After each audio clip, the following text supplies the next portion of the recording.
ye be sin konya na fe ye di Ghana ho nkomo kai se onso betumi do nso ano de sem afa na text line so 0249694152 penny phone wa ha se ko ye Facebook so ano hwe UTV Ghana e ho so betumi do comments no aba na magebre na makan ama ano pay fefe na bibia ye kama enuanu mienu se na ye na no pa bia na ye no be de nkomo ano pay ye ko ye MPP akache kofa ura ya wadma ko ba fi o MPP communication team member ono so wo fi ha no pay ya mo akaba Medusa. People have to say, Minia Penny. Minia Penny, no. I'm a tough friend, a lawyer cry. And a procurator, no, the kiki on to later, and a man. The fact I say, my former colleague, a radio. So, once a radio man, always a radio man. And I was assuming about Kwame Kumasi, or bank, I'm some 2.5. Kwakubu, Deputy National Communication Officer, Emma, the largest opposition party, NDC, on also were looking very handsome. Kwaku, so no cover no pay. Bibia Boko, dear. Ekiwako. What's the matter? Over any day. Also, in an Ukumasi, and a mini hobby. And I see, so what's that now walk on what you know, baby? Now, I can't come out somewhere. What's it called? He's looking handsome. Oh, when did I pay? Your poor bit Yamika. Satma over Fox, no. Now walk on what you know, baby. Virgin radio. I want to know near Cook. My Fox, that will control radio. What? No, abandoning. No, because on the cock on Lookings radio. Go go back to Mazook. Okay, Mamma Chamada for Binafi, Yentwasuna, Monkomo. Happy belated birthday to Linda Jamra. Was may God bless your new age. If you reach you, YouTube of UTV, Miami, I have any guitar. Or say, Jamra, Miniaba, we do birthday. Wishing you all the best, divine blessing, and then we do birthday, no. Now, or say, Yamin Kosona, Unshana, on your Kese, Abra, we do birthday, Linda Jamra, a year kind of from our brother Richard. Okay, young con commoner for young share, Yama, you be home common and anopay. And then Yama 9 and a year share. Edikan, you best share a year water crisis, a cost to say wager, or say pressure no very low. Now, so can you soon tell you so.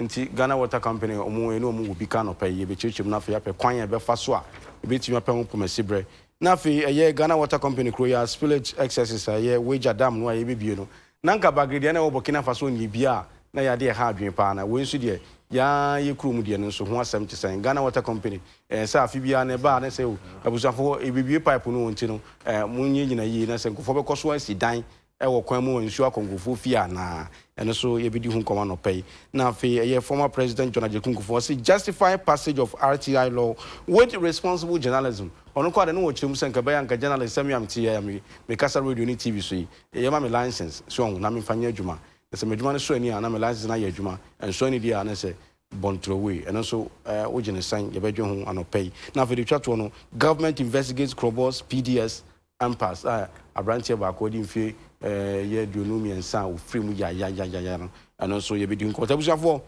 ni ti o ma we na e bedi nkomo enne anopai ma me sha sin free ye admako bafi admako ya nhwe water crisis here bai asade ba ko ha dwun wi se utifie na wo baby na ono obusafo tie na fe nsu ho akwa atwe ama wo ya de but se ye wana mo bi betimi tu afa ho dia ade na yenye medasipi mami nyina UTV so na menchia atifo na yese nyame asomdwe mfa mo man no na face so no ye mompa infanta mampani echi na na montu pa otu and no call Australia in the Australia na R24 wo summit no ko kasa ye efa senia wiemu ntisaya eba ne ade no hihye odi atodwa sene local yini nyina up to the national okay betimi afaso a ye betimi aboa ama ewiemu ntisaya no enya sunsanso boni enu nti no yangudie nsem mining se de besia ye no eno nkoka yensa ase ne yankwaye odi no eto nchen a osan adanadie ese Rose Road endua ye a eno soso na wo yankwaye mu amanfo otwa ne saa no se de bebetimi asia no ekwan na ebetimi akọ omampani unya mampani se ya baby ogina bia no oman no oton no emayeto nyame nka ne ho ebre no so eso ba onfa medru asomdie amen mami nyina fidie so na afeso so no mena ye empeni CDS Chief of Defense Staff ene mpanifo ka ho brigadier general sahodo ne kenel sahodo brenti minya daje mbom din na otwe wie me maame enu kuma so what is be 21 years ni maame bia odi ne kidney e ma ne kunu yeah yes fe na nyame ato nsa afre ne tie ko mikru maskora hensan e ma ko yi MC sahodo eye fijasi askore me amenu aba Mary ya santi achem south dwaso Alex Frimpong nom agogo eye otibo atin alidu askore emampon kumase wa uni alidu se uni niye pa obako no madam akomia na okokumawu eye okokumawu eye miamenua kumawu jekum nom omunyina abeta akire ema ne yefe eda omase nyamenko menua ensuo eyade a ehohia yie pa sempo di nsuo ani aduane etoto egun sani a ensuo twetwen aduane so nsuo ne enu aduane e de no ene onipa kura mpo no mogya kura egu yemu no kura no ehwehwemu kire se ne dodo no ano eye nsuo ene nsuo ene ye bibia ye betra ha si enya nsuo anyare a ebi ankasa be kesisi ye hwene nsuo ada roma ene gya ye nan a yetimi di nsuo ya kura ye no ye de ye enti ehun nsuo de ehun faso de eye ntansa ene ntinya de se etoto nase ene nti so hwa MPP enhyehyɛ yi mu no ifiri omampani kufo epenso ebepem omampani akufo ade penso no anamon ahodo ayetu afansuo ho no eye nimsem wohwɛ eduru ba bi kufo dua ho no mepo yi mu ye de tumu ama nsuo yi abeduru adenta uduru konongo enso saa mampon die ni nyina ba na duru ba bi na mesere sɛ yenuan mandis fo no mo kɔgye dia afaso ma wohwɛ record na they are out there sɛ anamon na yetu omampani akufo ade ba yi so no sauti ya na waterworks for no akra ka say nam galamsey no titru ene galamsey no ban ne ba yin no na ensuo kwan akra faso ema wo mutimi yi nsuo no ema no be yesere bi drive no no na eka ne ebo ne kane no ekire no eso etiba fom say ni eka ne say wo mo a omo nya nsuo efiri weja eye fala pass ni ade no say nyame amoa omo say they are facing imminent na mejiri ye pa say kokobo no mo dia mayen ti say kokobo no mo dia mayen dia opening traffic ma say duamfo menim say ban no ontina na o say ba water any sanitation ye ni aye ma me ye nua ba abenada pa oni me nua Patrick Boa manager to I think omo bo adwuma pa ye pa omo so omo ntina na ni true pa ni say digya ade dia so wo omo a omo ayemu adwuma no eye water works for no tomre bi ensem no mebre no na kwaku agye ama ne ho NDC na meso agye ama me ho MPP tomre bi anam de akoto kwaku so NDC no so de abeto so MPP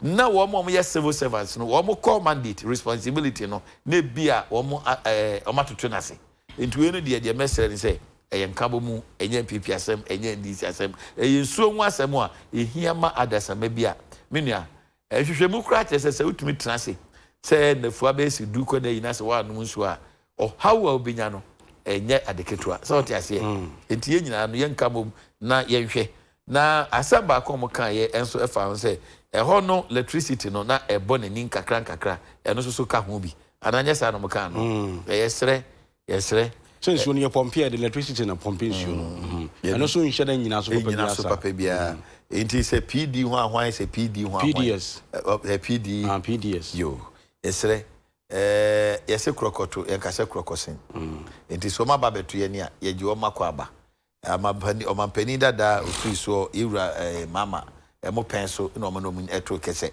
enti hye no kra ne ono kra mpodi na ke ye betrembe si mfie petepepe MPP buy yateso na ke electricity for kwe be yi omu nyina adwum adi ye buy yese da bi ye mo trans de open nkro enti se ye yaba na de omu ye no ya yen sesamu na ke wakwa ya yen sesamu ana sesan ye bi abamu asamo ye adwuma no a yem pese animanimu ye no obenya dimbone animanimu ye pese obenya dimbone because eya no omonyi omadwuma ye na obia na okiri fanse mpa kodo na PDS omonhwe so nya adwuma ni ye ema nsuo no a nkane na bobo nani no oha bia ne akwansidie bia omu no wo mu ntu anamon aban de watre na ntaba mu why ever ready Obia nim say another Akufo-Addo were listening government, were responsible government, and responsive to the plight of Ghanaians.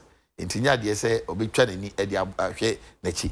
Na emom say contract no obi na sha ase o yen ya betra so ya wi o na so betoto na jeje mu dia. Say bi nku nhira no busuafo nti omo nhwe ho ni ye. Sans nsuo ho asem de ye toto na se nsuo ho asem etese nua etese kwaye se da dua etwa to be wo no onipa ni nkwa biem ese nsuo wi a we nua ye wo how inti mame fa no si ese na kakra mbe so kan so se eye weja dam no so se afibia nsuo to na fe eye ma na ibiegu a ekonkufu fie ni adeba no pe na minister Owura Stanley Mate dwetwe nkomo Kasama Ghana Water Company wo je se nkofo bo apa koto asase wo ho esidan to sidan na se ebie nsuo na se bie nsuo na broso na ekwa nam se nkofo esidan wo kwa bone so asase nso ntino ama nsuo no ntumi nko so asampufro issues ni bi ho no mu a eya na ka me pepa se munya professionals bi professionals say bia omo field of study related efasa na ema no number trans na mo insulate sa topic no from political discussion ya dia beboa but odi ato anim yi no eye no kre me maame fie ba ko e wo Kumasi ofori krom kan ni ba bia ne fie ni si na nsu kura fere so beba honom kotre nkwa no ho no nipa bi akosi dan na si nsu no se twam amende nsu no etimi ba ho nyina nsu nso so de sabre na betima si ne kwan nsu yenka ne hye titru pansa Ghana nim de nkodu mpempenso eti se Holland no a wo mo nsu wo mo ensa wo mo ekuro ne si nsu so Ghana hanem se nzolozi na wo mo ayibi wo hono sa nzolozi na wo mo ayibi wo hono sa ye mo modern se wo se bebia wo padenti no wo si nsu no kwan a nsu ye de benia na ebebu agu so se ndis na wo se MPP na wo hono ade na okoye ye no ebinya sunsanso ebone enti de wo kan no eja om de dom jam na munise hihihio mo enti sebi yade ahadwen ye mamamfo ye mo kokko sebi penti asase we no na hokwa enti no okoya mekase me ofa mechiawa no pay ofa ndu na wie CMB na okopasase na ohini bi ma na asase wo emse bukru mo be oh ohini no ye papa o de mamefo se wonum kwaku yensi dan ebu etim wonum wo de ayisu na hwiri ena ja onya afi de osan kokoko bi na wa ohwefuni ya etwagu TV hia so nsuo mu pa nya kosi dan yakosi dan no e de asi na susuna mpa se weja nsuo no ene na ewiase bibi o enti to mire bia ye ni ankasa no oha no etene baabi ene ye frefre oha e de abrain ya de a hadwen se ye so no MPP NDCU near the politics and Crawford baby na and Yakubu Amodan. Susunampa se baby den yakui. Na se nyame amoa kura na se nsuo kura na mfa wo a. Wo betimi abadan mu anakwa kumi bo ana. Na nipa kwotena ni sei. Ye wia na manyofo. Enam se ye nsoso no tumi a ye pe. Ye kuta tumi nti ye bo ho ban. We nsoso wo pese oba mu nti wo so bo ho ban. Ne ye nkasem no ye nsechire no wo ahwe se di sitie.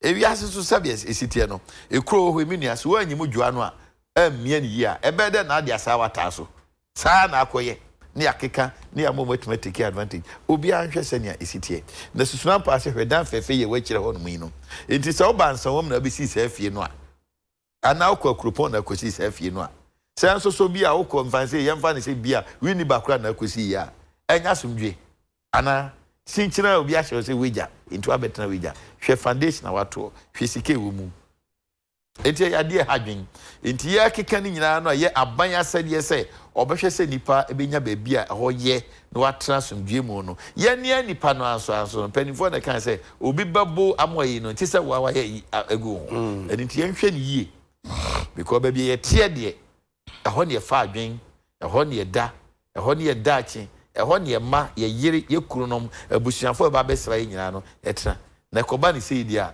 apotobi brafo adamfo emponchiraniafo adamfo wo ye ntoso na wo wa kasa no wo nkwa ne se na osi ape no ti ma me fa sie sei okay me da say admak befi ma me kokko gusukoku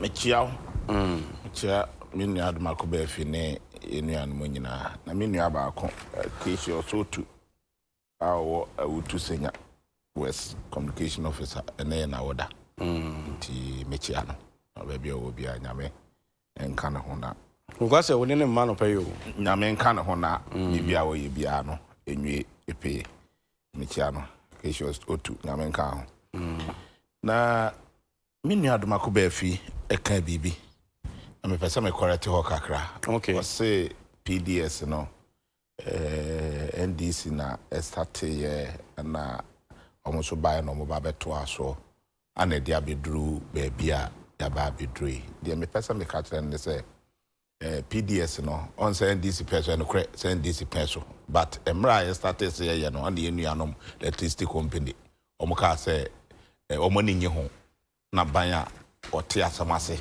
na banya obu ne manfo NDC abaija to kokuna nhihye no omo ni nye ho ana say nhihye ni dwumadi na ankasa no enye nhihye no ayi na di na ankasa no na omo ni enye dai enye ho ana omo ni abai trans na abaija to ho NDC abai bae MPP abai bae no so sa abefa sa nhihye no ana odane no ama evi mpokura no company kura no a ye di dwumadi ni ma omo no kura na company foforo Mesa White MP or water cradi unino sa MP we anope me no nya sa asem kru ye no ntwa no boda ma meka o kan nansen ama oba kam ma oba gidi oba wanya oba be gitu what's the company this kind of mystery enya no kre okay yo enya no kre ma meka o say program no Frank Kwakubire o say program me tie sa interview no o say wo ye director na wo ye lawyer wo sign ma wo mo no na company ne ye ne director company ben company MS confirm this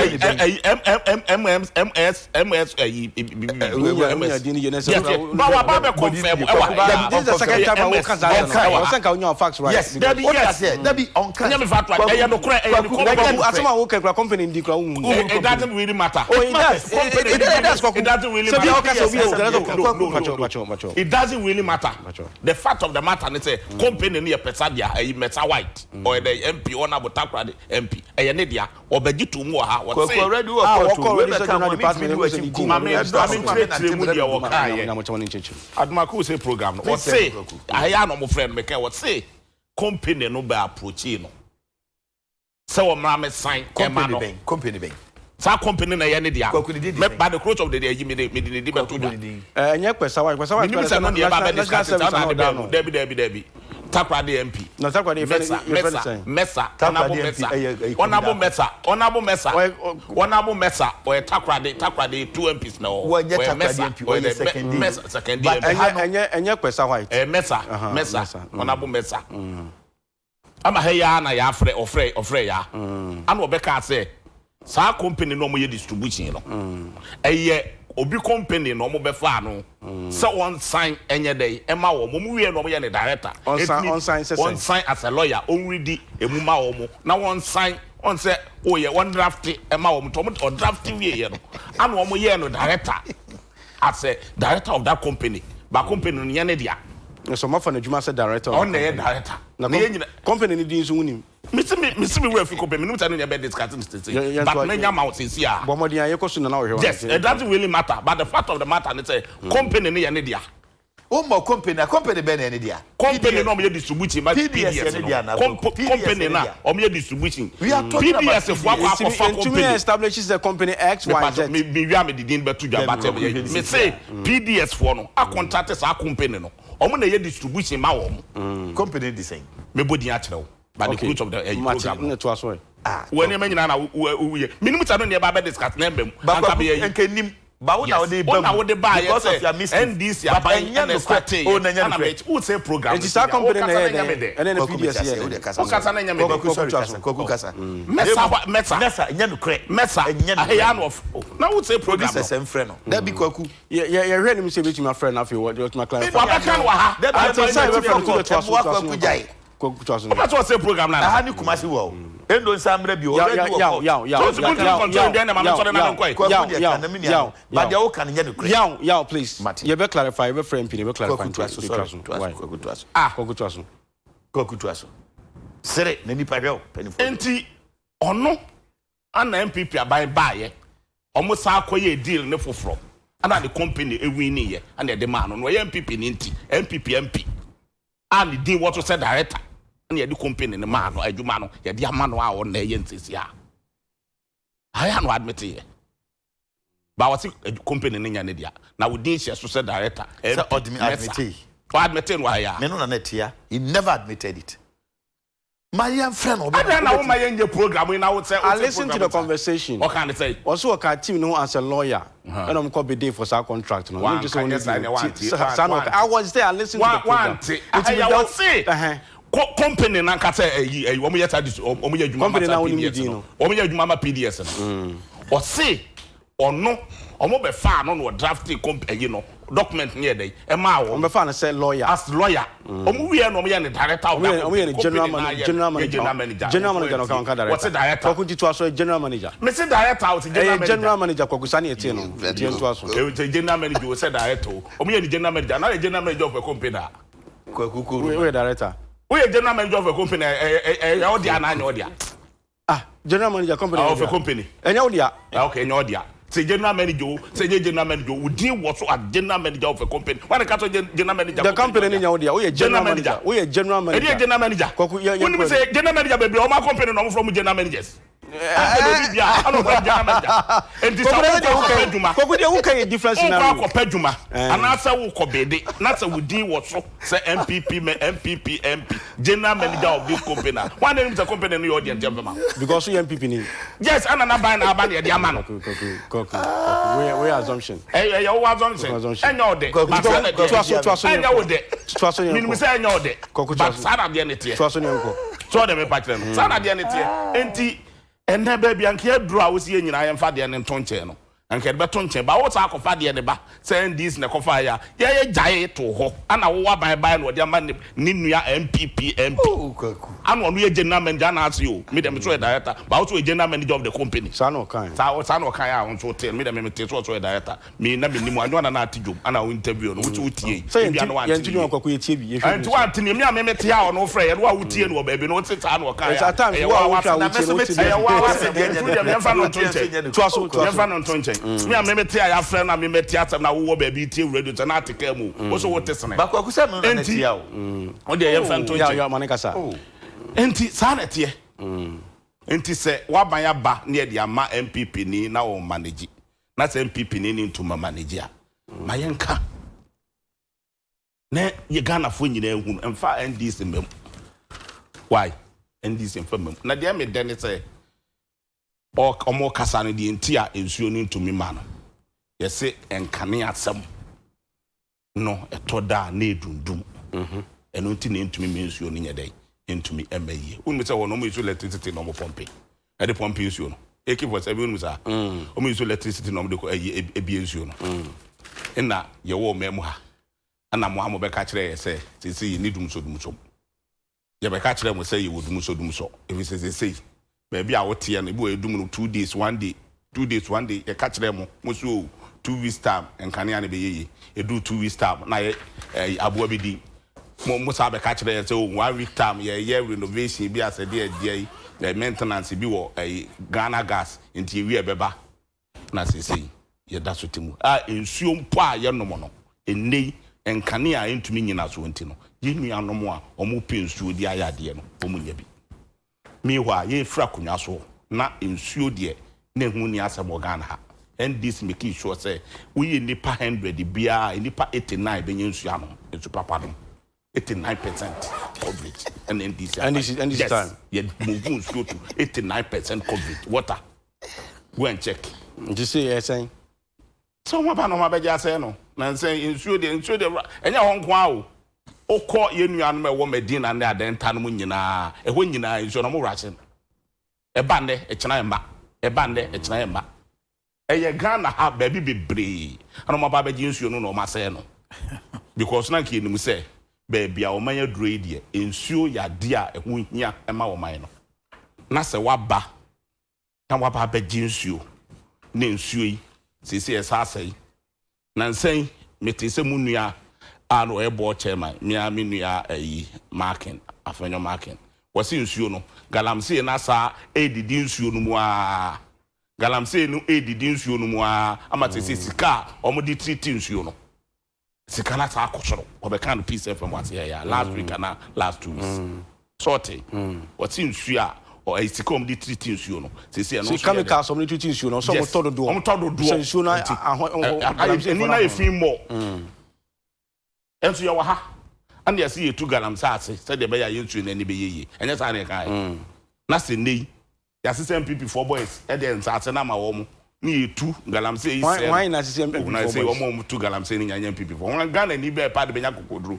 akwa 2 galamsey abro nyan people ni brave pa enye de onim na menim MPP ni ben na wo 2 galamsey onim na menim so we kasa wo me wani etna bebre me wason so sene bebre so wonim tina me busa se hwan na MPP ni ben me fa me so osomba wo journalist wo won school to na sa asam de wo be kan de so timi chem se bia asome se na obentin we na wan tu tia wonim se galamsey yo mutu e MPP fo na me nti bi da entu nte what is what bu nu egu aso entu mpeso be enti MPP ni ben na galamsey na bie maso se me tie nsam enti matena me ke bia kire ko na ntimi modin entity de maka no fa dabi na me da fa ade wa modin wa modin wo bie waso ma wo beti ye wa ha na ye system people for boys bi ye se do mkogu takwa ho se ye kire wo mo se de si 2 mining ye wiye ana ye de certificate ama wo mo eno so ye se ya na o ye no kre de no krom ko tini wo mo eno de ye no kre ni nyina ye no kre me se ye no kre I see abusa ubetuma free minister for na energy no kan to so mo fa boys ne nko takwa nko training wo mo ekwen fa so yes small scale man ne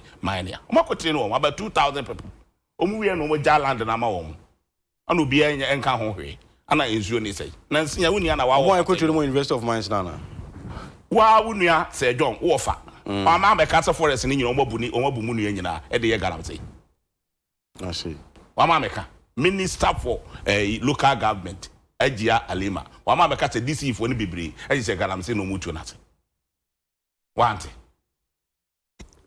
enti hwan na benya kokoduru MPP abawem so wonni abai no mu a ubetumi akwakoye even po omo national security coordinator mpo na ya appoint no mpo no omo so omo mpe no ye kotwe ni frabro san so be si form Ghana ni be ne betumi anya kokoduru akoye sa ade no enure ya me ne wo katsai ya chiri DC awo that die second a police phone na soldier forward district wo nyina DC no na da wo ma no emrante atumia kwache no de na koma police Kokwa se u free topic ni so de me kire wo no Ghana Water Company wager down speed no ma me kire wo ni bi no aye koso e wo memu e ta we say go for we chese DC ani nsu explain there ensu sam o ka kire me se galamsey ni nya pipi fa na me kire nkofo tumi a edi nkofo tirimu a ye de ye ene ma say story na be mu no nchese pipi for na galamsey no me na ma kire wo enti wo be je de agide onyi ni nsu ajai anti so we body de ma ka kire wo tu de omo say want to the interest so we say akokwa some kan there me ka kire ma kire wo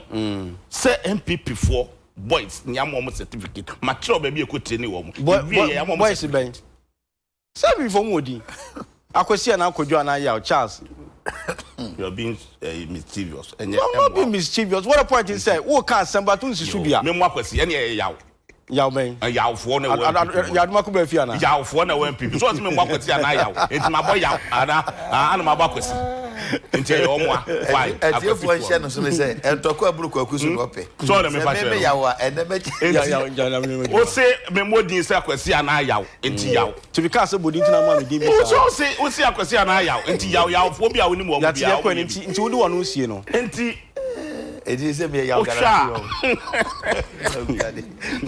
Sara na afra me ubi aji se pu ba ko bi wa tene community oh enti senior die me kan se ensuo sam e ya de a ehu hia ndi kwa se nyina ye di agro aban no be sete apwa on sete up na kade a yenuanom Ghana Water Company fo hia a mbetumi de treat nsuo amenkofo anya nsuo e de ayo omodwuma no senior omunya nsuo no mfanya omodwuma because nsuo ni kwa wo ye bibia enye yie de wo dware enye bi de wo horo ka enye bi yenuanom asabi omo nyame abo omo biebie saa ye de horo ka om friends ba bia horo ochin bi adwuma ni ha nti obekona boys eno a no omo horo ka ati e de ye nsuo ni ma na wote ho so de me pa kire no nti eba no no so nya kakra horo ka ba ko mienu miensa aho kira bai onya 2 CDs bia na je ode akwa akoto kenke bia di dia ko ayi nkofo ya ba mu yi di wo ma ba ye no so enti de besre se NDC ja ensu papa ma wo ki jankane ya papa ma wo omo ma ye nkane ya ni nyina so ene se PDS kra be so mu no masaya asem no ana o na woni ha na ndo makokum obi wayi krobo PDS boy omgokum obi On taste one say crop of phobia into you PDS in Goku Biao. No, na dia police fund ko na dia police fund ko Eh demonstration any two na kobo bi. Na tuna ko fa police fund am ko e. Nti wo na ko fa police fund am, ko fa obi de ne ko ya djuma. Me na has it been established the police fund no ko two no ko. And when nya police fund tu am to ko na ka chami ni ba bi anya. Yes na abeto dwa. Sesen. Say police fund no mo ye stage na ba ko fa mawu. Enya sa na tie.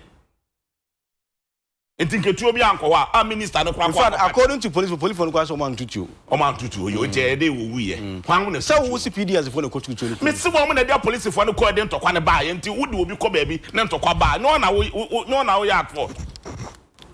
O wa ha me no wa hai. No akwa fa police fo aba be say ye mra me protect na police fo ni tutu basa. Police fo si to onye o mo na to ye. Yo, enye o mo na to ye a. Eye dey nipa no wuye. Why na tutu? Itu na boni ye hu nipa kro. Itu bo obi a police fo gina ho no. Ye hu nipa kro. Enti minister na okwa akwa cho say enkofo no de omo ye ne no ano no. Amewu ko we nura wo pa o matew. No o kam ayi no. O pa che say minister no onim oni aso oni ani. So ne ba ka say de odi ahwede ba na ko fa wansa na ba ye. Enti ye. Menia. O min ka say ye don't put crop AK-47 say, why we are inside Tom against you? Don't you say where Asma can? Are you using the right? Because yes, yeah, some obi nipa yes sympathize with the what's you on the cover with the by. You're not sympathizing with the but which just say we be to and it's not correct. And your police for the Kuno PDS for the Kuno. Yeah, let's establish that fact. Nothing. It's one of the Basa call. And China police. I want to one almost a moko. Crop for you to one a moko. Oh, Minia. Asemsia wa mo te wana na omoko there be let me fair don't put words in my mouth. Asemsia police for my report into whatever they bring out and why Nigeria report of Rubio my young nipa ho mamenko yaso yaw Minia hwe kwa asemota kan ye medani se mpanifo tie mpanifo so tie ni asemadi ato ne aka ne ye jai hate campaign ne de nam ha ne ade na kwa kusi hate campaign ne dey hate campaign ebi kura no dey ba so all instigate over public over TV so ye oni asa hwe krate kutami tie fo hwe Dr. Obeda Samoa the longest serving foreign minister from PNDC NDC tie ne krata AFRC PNDC omu NDC no tie pay 257 was say Flight Lieutenant Rollins stated that the purpose of the revolution was to bridge the gap between the rich and the poor. NDC asase ni so mo be mahiafo ni esikafo ayepe enti ye na yakoso boss mpacho 1 minute me bo company ni din na ma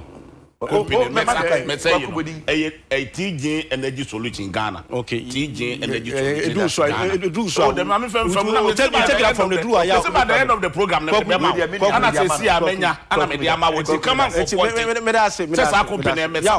Now, quotation reading the award certificate. Any topic I discuss. General. Neighbor. The company, no, TJ Energy Solution. Yaw to us. Where we are now, Kwaku, Medasi. The American justice one say, or shall say, nay, or may ya crofia best in your money may. Sergeant Crata, we see.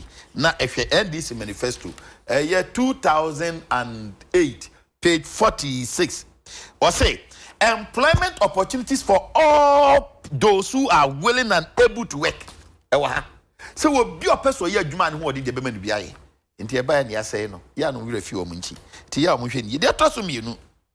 Water issue and na kwakubu ahensi and yabese onim de walker na twa no see attacking ka onya research emu say since time memorial abanya waba a free president or they say gay for we abeta ma metama makata kokuma nka sawi make to be mu anka nte manon ka sawi make to be mu anka nte kokuma nka sawi make to be mu ukasa nyina tam na ekono emfa me ho make to be mu anka nte tam let's wait ma sawi jami kwaku supreme court ba ma e yo mateme da so nko abetumi atra program na no atra no aye o se mpanifo tie attack on the host attack me attacking no you are attacking o kasa me de wantumi anka nti o se de o ye ni jai na tabo ko me ba wo de mu bi dia me wa to akasa nyina kata 11 ada na me anko next stop akasa biem kwaku ana me anko next stop on the big program na we de man ameye wo be ma bu o be ma de kwaku abrafo ya to aso mi tie oh the attack bi we na de o se ye na nsuo tie NDC asɛm omo kae moji omuji hwe omo manifesto enu susu nie 2016 enu ye page 55 or say there has been unprecedented expansion kokuje kan in the road network of Ghana since 2009. We have constructed modern, durable and better roads across the length and breadth of the nation. Almost free so in Ghana so how then do you believe them so so? Oh, almost one okay can I am contemplating tie and nobody can say. Oh, the no assign at Kenya. I know what say NDC was on 89% of the population. Yes, no access to water. Kwaku kasa won't mean 2 million chilesi to so. Bakaminu baby a free ban, yes, 2 million. No chilesi to so. Yes, who comes so close to why? Can is hard to the end to tell Benjamin can some no they could go on. We don't do that. Let us enrich the discourse as intellectuals. The okay, in the band they say there, a nipa 10,000 and in your super as I'm working.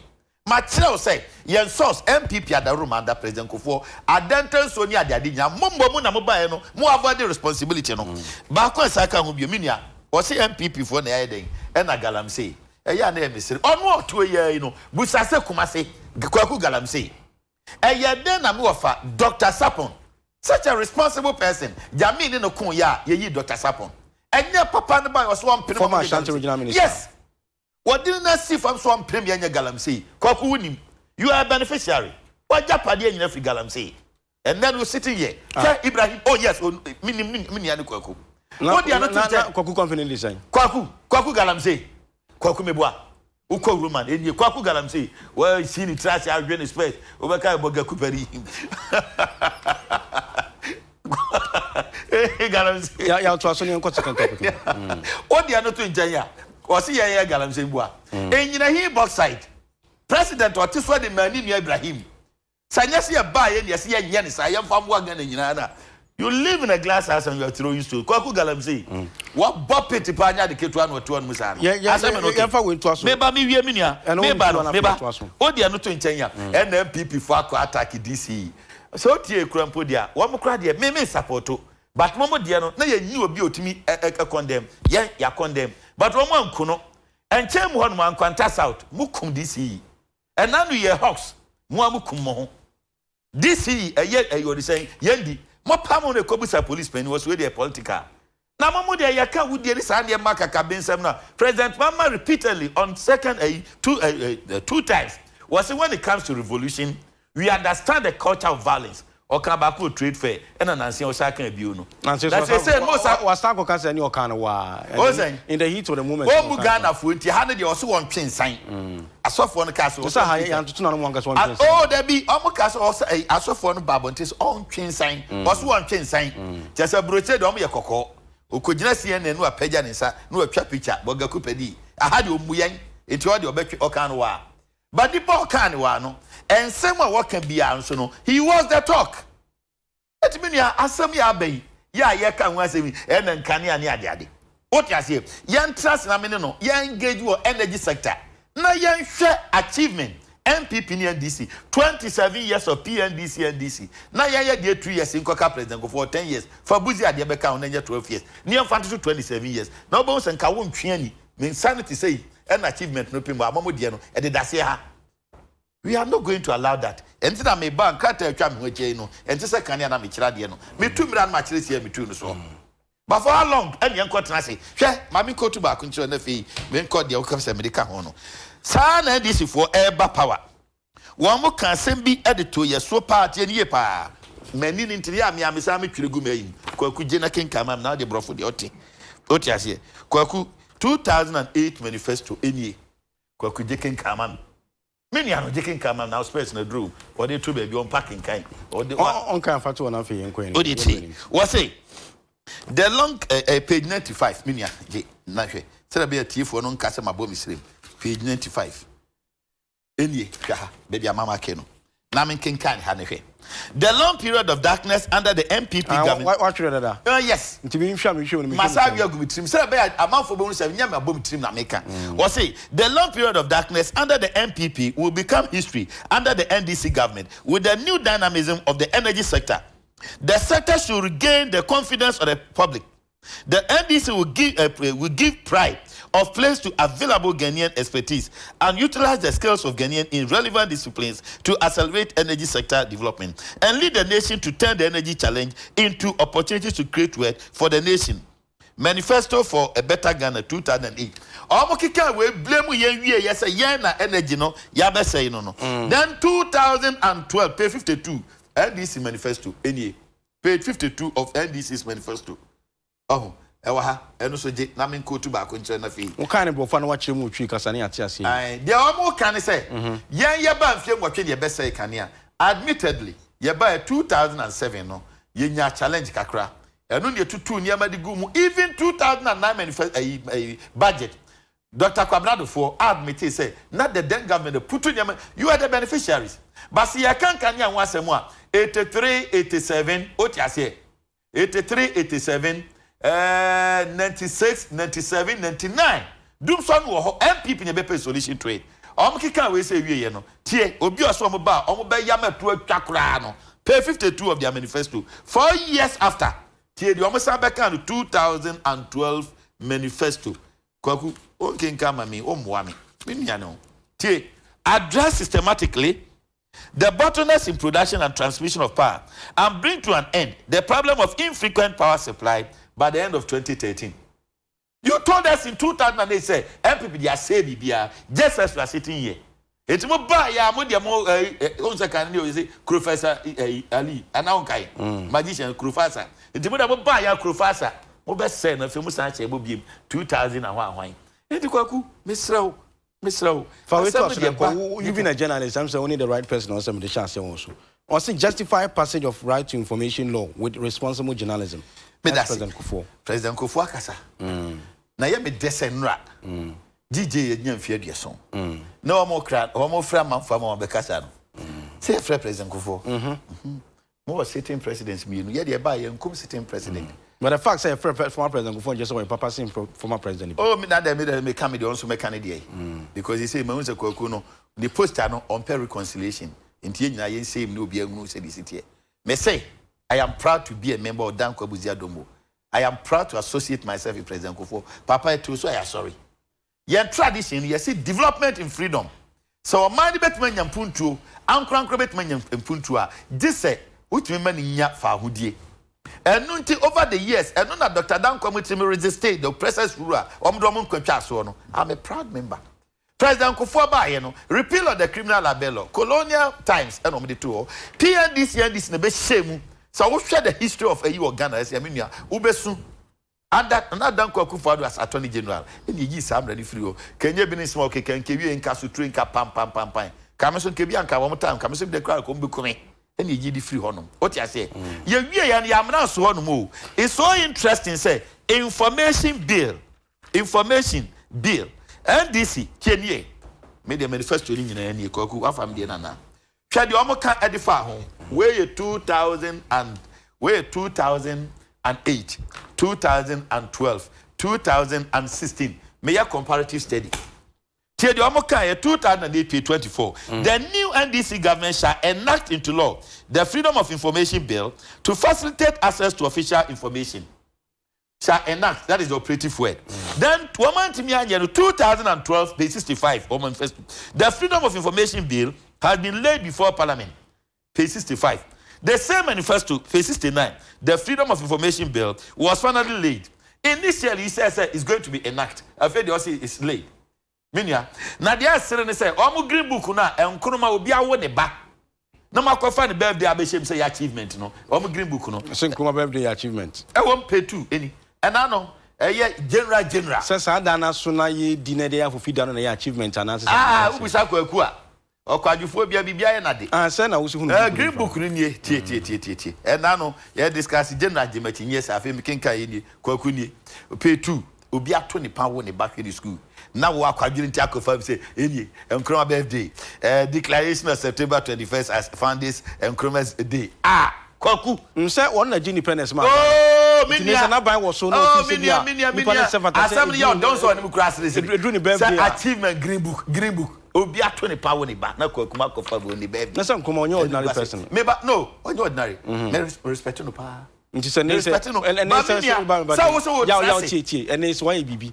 na me say oh do ya wa woda me no afofidi na most authority atie for muntie o enye ni pa nyina na betuma tu sa na atie for your achievement so NDC gogu tie information or the green book no tie. After many years of foot dragging by the MPP, and the Mills administration prioritized the right to information bill and approved it for laying before Parliament. The bill is currently with the legislature. And no achievement to Green Book. MPP can buy less than 3 years. That is the difference between MPP and NDC. What you say? And no than China. Minya.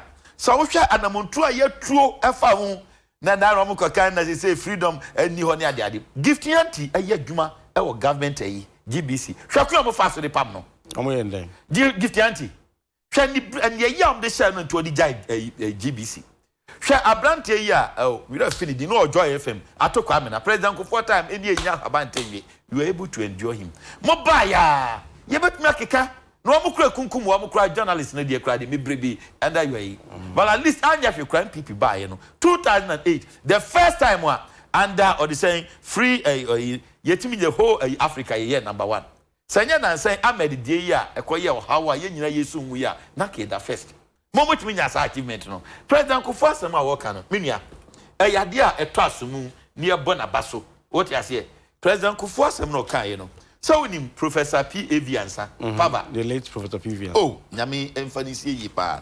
Krata we kwaku, nyabi na kenkan na bebo.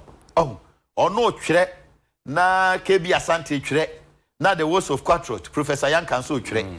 Tie nsam a okaye edify responsible journalism.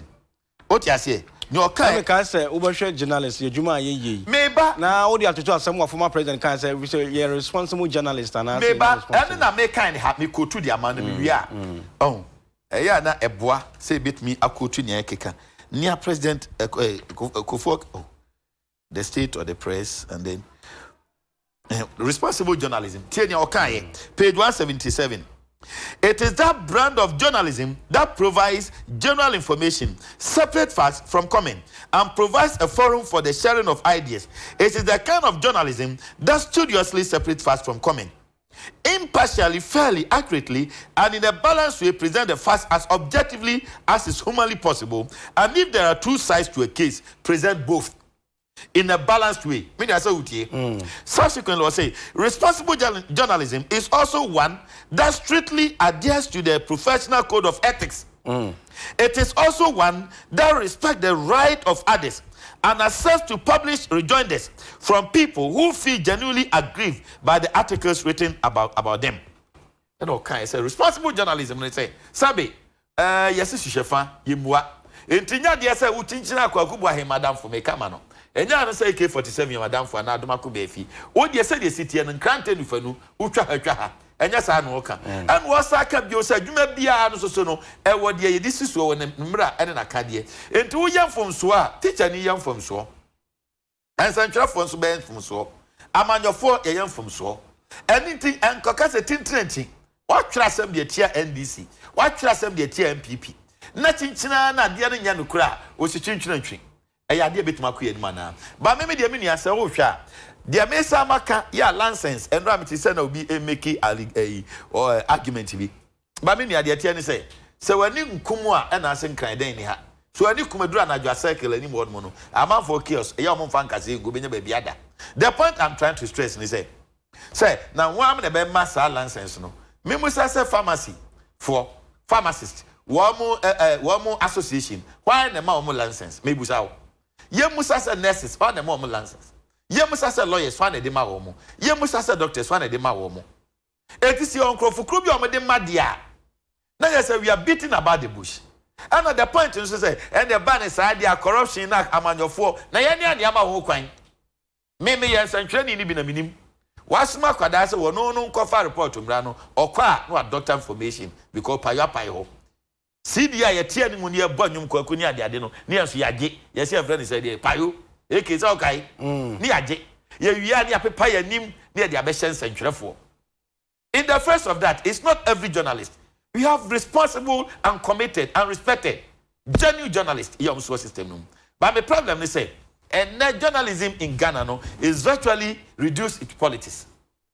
Owie GI do owie bia 15 to 18 minutes o. We need obekasa bi. Don't worry. Na me nia 15 to 18 minutes in the end. Yeah, so me na me keep time into the chaso. Okay. And to do baby, I must make our time.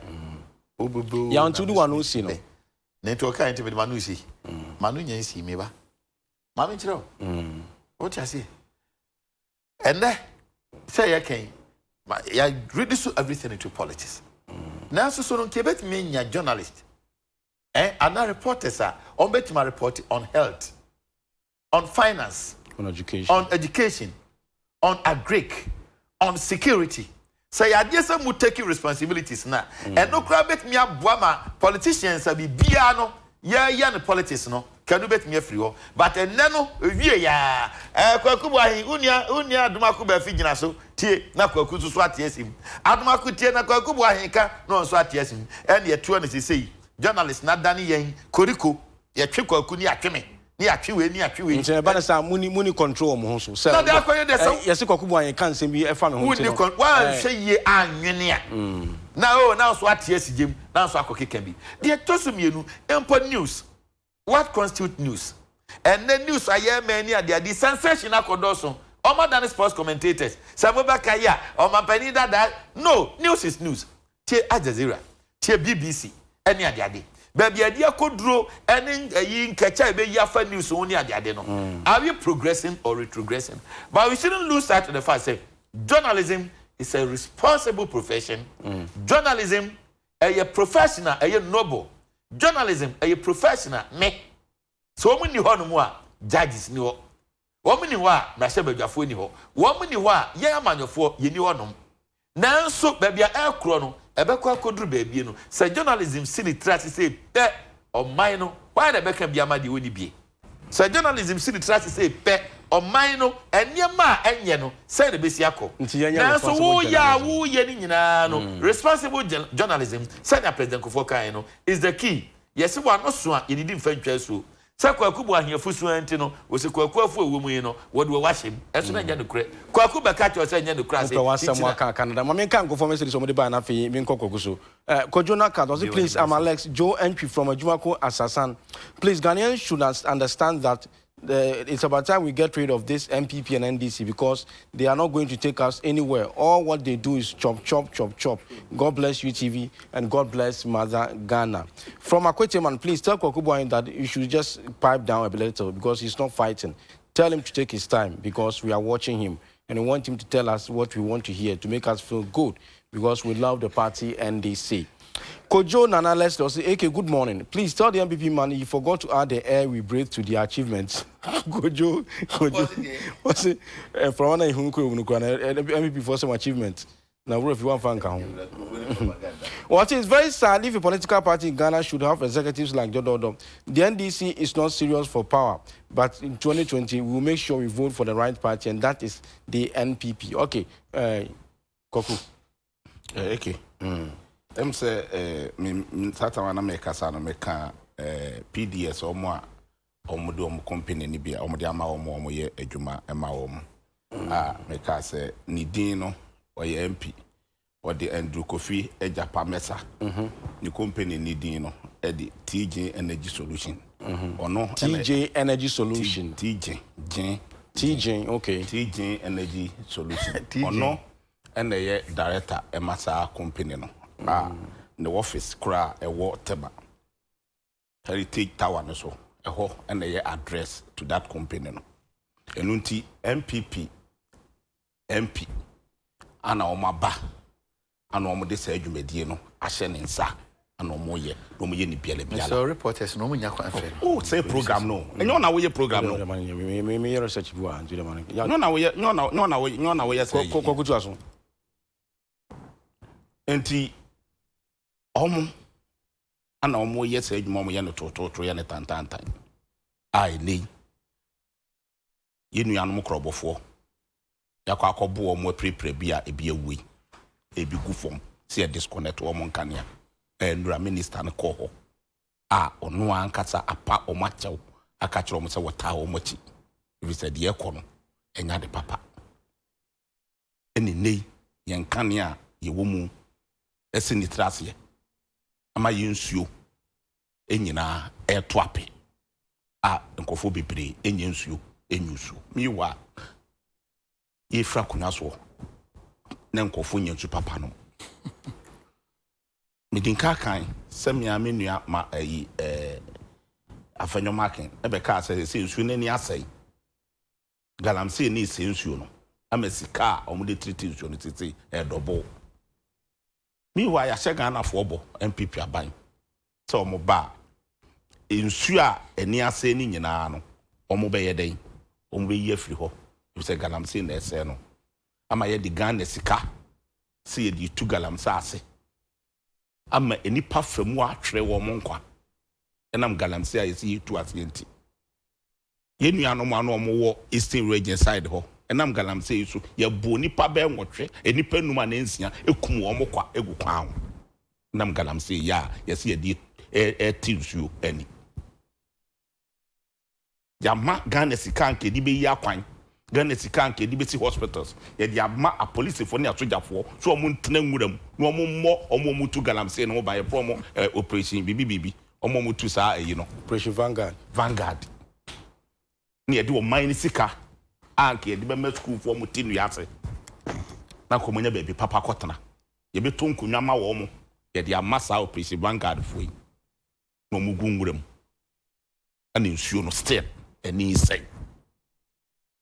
nene eso mfaso ne say ye de o mine sika be man kofo bi so mo venkuto galamse ase ne galamse no a enkofo nsutu abebia site bia yetu mine bia obekọ MPP fo tu galamse wo ena me kan enye ode no be ma ne nyonwa MPP fo ene hye no mu tu sa galamse no a woni MPP mu a obede wanya kokoduro akwa yesa adwuma no omanya ye wo mu a MPP fo nkwa na so mu do mu didie ba ma kan kire no so wase me na me ye galamse me bi da nti se wo no ene ye bia wo kasa na ma mem nti jama me nyamete soro hwe yamane kasa ko kunye bi da nyamete soro hwe nti se wo be bia so obusa wo company kura na me ye ni din nti wo company na me de ye adwuma obetumi abodi ko galamse nyame hira wa no ahira wo ne galamse na me ye nyame hira ma odua ko nyame ni hira ko aso ye brain nti o na tafe makata 2 minutes and 3 minutes said ye wo ye no nka topic no ho so now you say 2 minutes Adekye kuna bit determine time no da mi kan anam na group now ye to unu nam say na ko no me you free mam na me no bia nye bia ontimi group now what do you mean say 2 minutes toilet time na ka say ye ko kwaku toilet time na ka say what do you mean tina say u dware na bodam ni de ne o dem say we dey me say we ka we dey ka penifo ta aka kwaku mini how penifo ta aka sa say we ye no tete ye no party no sa say u dware na say bodam ni ba so a ntimi nka ka say me fa me wo yes mama dia fa me wo kan so e for ma say say ne o kasa me ya mama ta na me patrament so ne to nse dem sika na bia anya we o kan kasa kwa na ese kasa kwa na me no sachire de hye na ono obebu mba kire mase na kwaku na nkasa no wo mi ahin wasantema mu na si so da program there be on retracting on patch mama retracting no so can on a very lighter note kwaku any break so apana chona fe yanko ayo tri patch na kwaku tie na kwaku anka ni teacher so na kwaku pamchew senior kwaku pamchew ansa kwa kasa kwaku wo say no pamchew sama ka kire ne say bodam ni ba me so wo saka biu no enti no me fa me ho kuro ni na ti no eno na enya ne de wo se enya ne de se wa ya no bodam ni me se wa ya no bodam ni ma me cheche mu ye no onti ate me se wo no wa ya no enti me kire mu wie na ta atiefo ta no me se me pacho me se wa ya no bodam ni ana me gare nti wa ya no bodam ni ana odi aba ba me so kwaku ana me se me fa me ho kuro nchiesi no ana wo se sa time bodam ni na wo yusu na ni nyi ho nti pa na cho onye bodam ni nti me nyim fro so onye bodam ni ene onye bodam ni ene behave bodam ni kasa ya bodam ni kasa ene behave bodam ni kasa si so on sa de ko ba hata bodam ni kasa ya wa pa cho nti entu aso ba on kasa sa de tete die because minim kwaku abusua O kasasa yes ya bontia na me dey di matem. Na dey lack common sense pa. And not lack common sense to program issue. And not lack common sense to program issue pa. Me lack dey. Common sense. Oh program issue. If as people could say common sense is a can kwasi asembia. And then come in can kwasi. And no the common sense. What the same kwasi our program we so. One na woka, me say say me can say hunu dia. And no common sense. What say kwasi our program.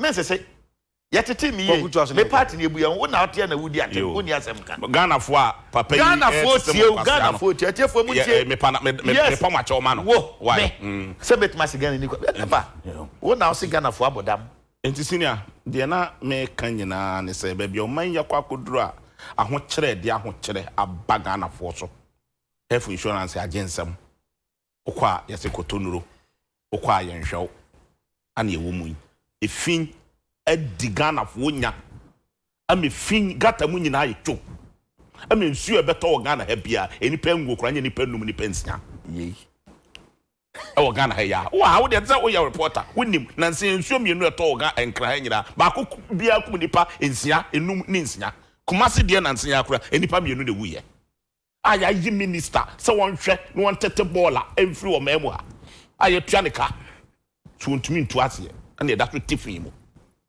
when you disicate said the 777 heaven credit ho o kan ni di watem dwe kata ni anti kata ana o men yes say no yes right information law aba mame handi we ni sisi ana me ba so ya je besia ya je ene ye debt equal 200 billion and senior auditors report by Bank of Ghana issue statement and senior equal 200 billion ye fra kunwa so na ye besia ye 118 billion and hey wana ka kire hey now suade o connect 118 billion ye fra kunwa so na say Dr. Mahmoud ba o mi akwa kai a minister of finance called a parliament o kai 118 billion and ye kweyijaye if you let me show me find out if you come and come up and the cano about the do side way on kwa ba ye a cano equal 200 billion what the about 82 billion unyi akwan ba ko pempo akwan unyi bi am akwan na ekum kwala akwan bone and the accident eba ensuo and wase no nei ayenye tu papa no enei hospitals ana wo kwa wunya baabi nkonkotena ana ya hwew wunya baabi ne ye de to ha wunya baabi uti akonwam ana edi nsuo si nkonfo so mi wa hospitals bibiri wo ezenke ko wie de ya wie mpo no etese wudi sika ko chem te de be ya ye nuanom nurse fo ne doctors o mo wie adwuma yi on be kwa akoye sa adwuma ne bie no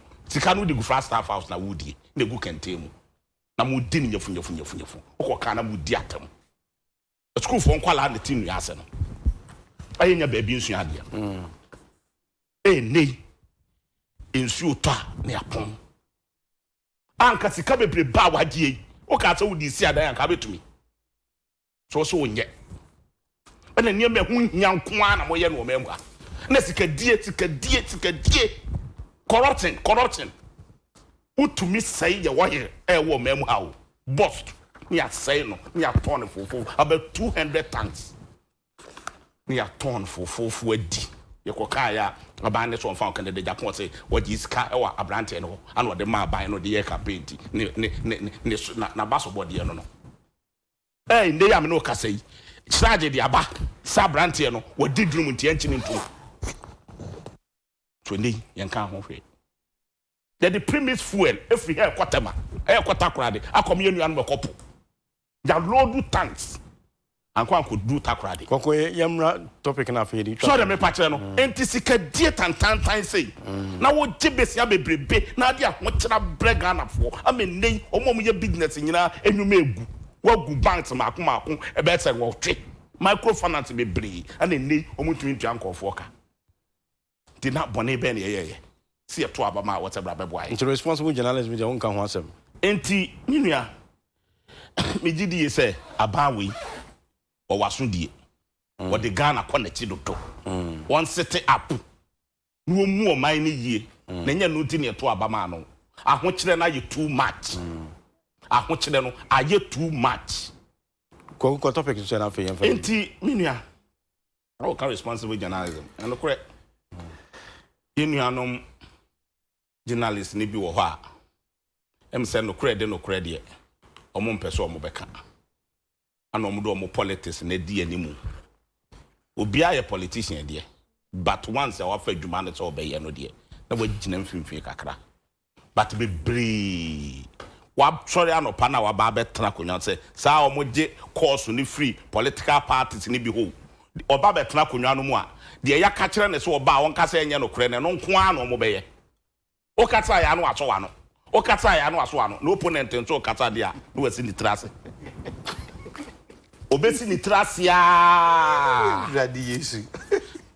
Me gidi yese ni nyina ka ho bi na president Kufu otumfo. Tamunye fair na munye principle.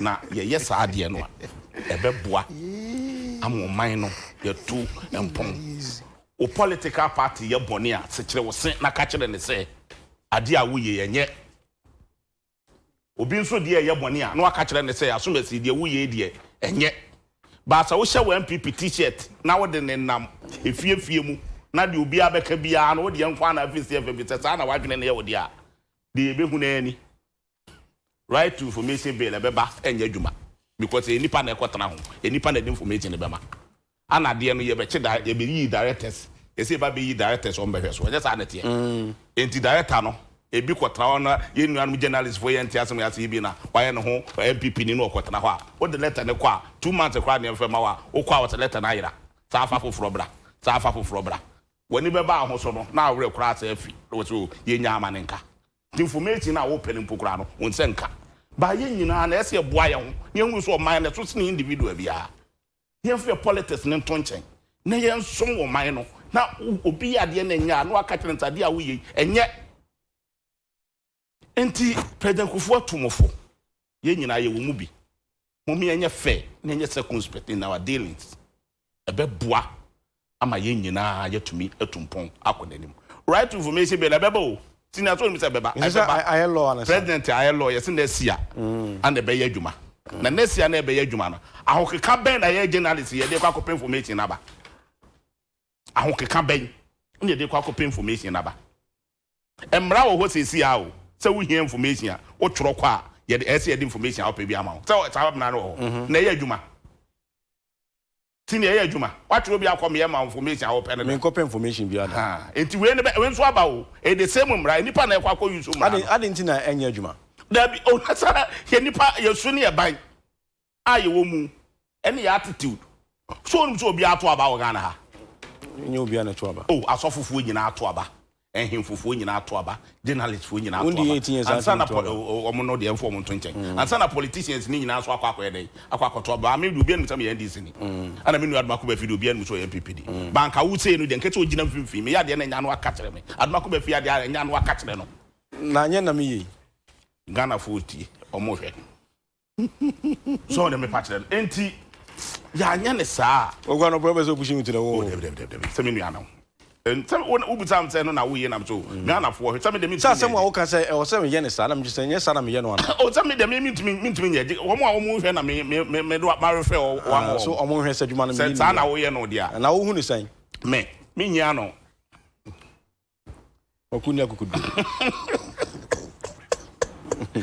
enti ye besre say emra no de bebo ba ye omra bebre wo mamu ha enya djuma unu say Ghana emra na enya djuma emra bebre institutions ye ben for so hwe na nsin ya since when I want say Ghana hamra bebre enya djuma efri tete na we no mo ba ye kwara wa ba entrenche no mo nesa mo ho na emra be enya djuma efri tete ba enu nti na aka se ento aba ma na bra na ba obe ne yie ana ne obe wa ye no tototoro so hu ye se special prosecutor yes ane kai ye ba bete na wa ba ba di djuma na wa cheche omo di omo ti akonwa so na keta asehye ne proye omo di mu djuma enso oba yi atoni je na adwuma ano no o sa ye old appointees a new ones no be 20 na nkofo de letters akoma no se nkofo di dwunu mu to hwehwe ba akopɛ mu mpo also gather evidence old ones and gather evidence awie na vindictiveness ana o de ye adwuma no vindictiveness ne bi ne dia ni kromo bo gani boko ne de 62000 to 66000 2000 say omunyina boko I regadi na woka ho omunyina boko fo so mi so mfiri boko na boko na se mra na diwan ni say fa bre no tan eni bre en wo tan MPP ni on si o pani nua so wo invade tax ja me say koku ba kwa katene no koku ba kwa katene so we pertinent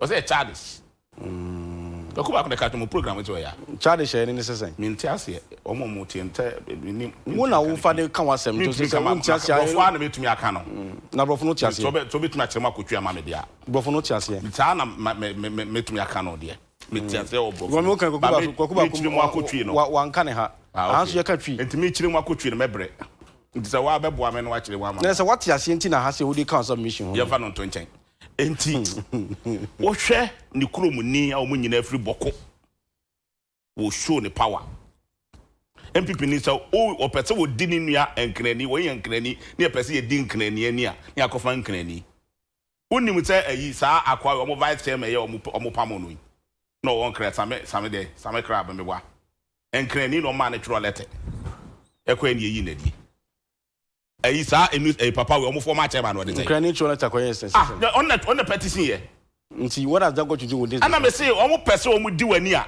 ni akwa akofa wunua ni ama wunua na be di wani na nye say o ba before na di wani o ka pola foko Kamara din no o mu ni free area ba ko na twro petition ko ye same ayi akwa we na ofra anti region general secretary no what they say every before general secretary mu yi na die general secretary man ayi die o yi na die ya ayi don board be ya acting obondi ma me wo kai no min kai Kwabra Japan na wona wo kan Asantini ana o mo ma na twro letter bae Asantini me ya ofri be kwai your friend is saying na me dem ahunu ni din ate na wo kan some dey submission dey also timbodi mi modi e wa your friend yaw into do no see your friend yaw a ofri be kwai na yaw for any problem pa goku boy so enti omo peso mu di wani a ni akofa akuro mu ni e de na ba sa adwempone na omo de yeta ade no omu nyai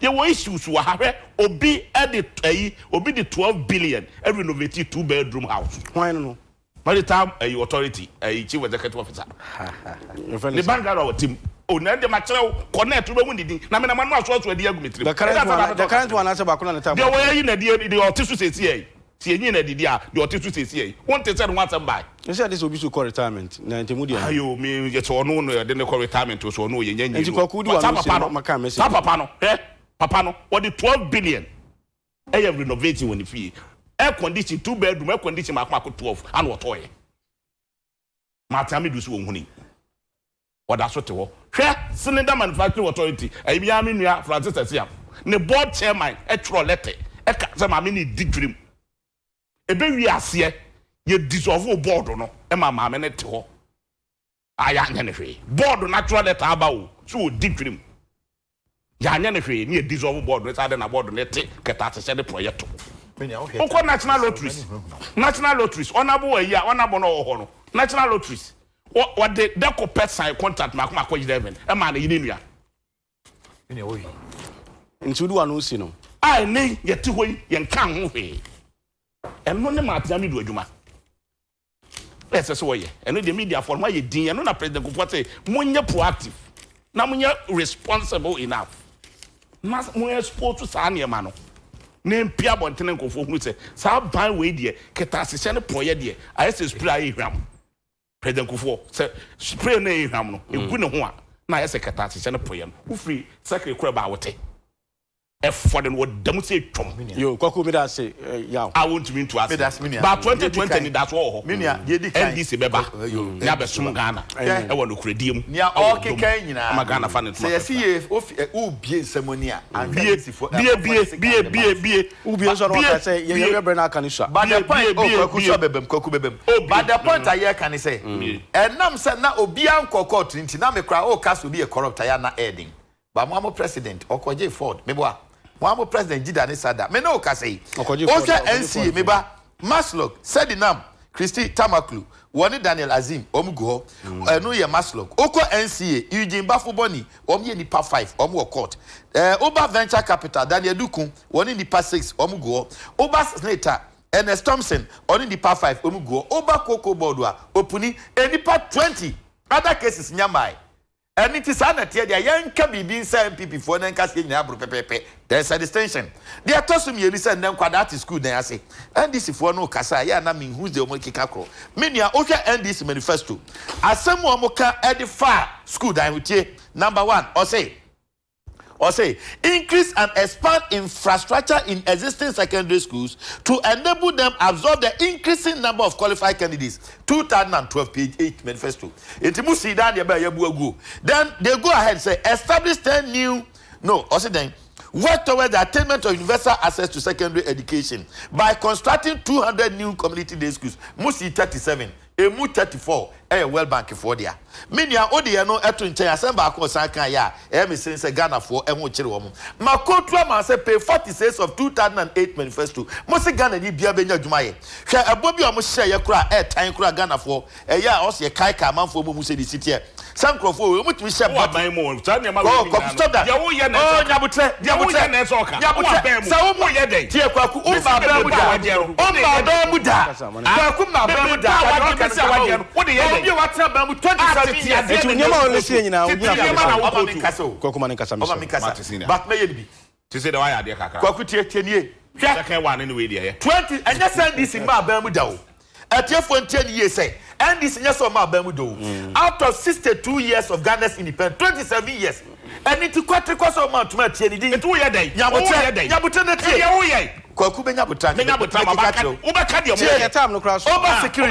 Over security. Police, you find the power 4,000. Over soldiers, you find officers 250. And official of other ranks 1,008. Immigration 500, fire 500, prisons 500, education 33,160. Over health 54,000. Between 2012 2016, more for Biada because of IMF. Then statistically, media no akase debt to GDP. MPP eba ye no. E car na President Kufuor bofin kroma bepine 9.5 billion. Money call 122 billion. On the percentage wise no, meaning say 1,211%. Yeah, buy you know. As at June last year, no, now 52 billion. Last year, excuse me, 172 billion. Meaning, see about 50 billion. Meaning, 18 billion. And the cost has the same debt. All the year no atun China, yen strike Ivy. Now say 40%. And the office being equal say 8 years now. And I multiply 160%. Mudi 1,211%. Reckless and irresponsible borrowing. And no than China 10 years pa. MPP Nsroma kai se be ye no ye tumira so we dey chemu pepepenti ne town no na ye chemu e was for ye bre no aye bre unfortunately your time no asonto said in komo no si ha na bia me ka ten komo ne bi dia intumi enninsi de beto aso e wo kire ha meda kwakubu ahin deputy national communications officer ema opposition NDC ena yaw admako ba fin so ye MPP communication team member de obi bia say Isaac Nego enterprise point Isaac Michacha say me sure say me bia aye boko ye fra me Kwame Adetia nyame boa o kina ye besa ahia ye da mo ase nyame onka mo bye bye.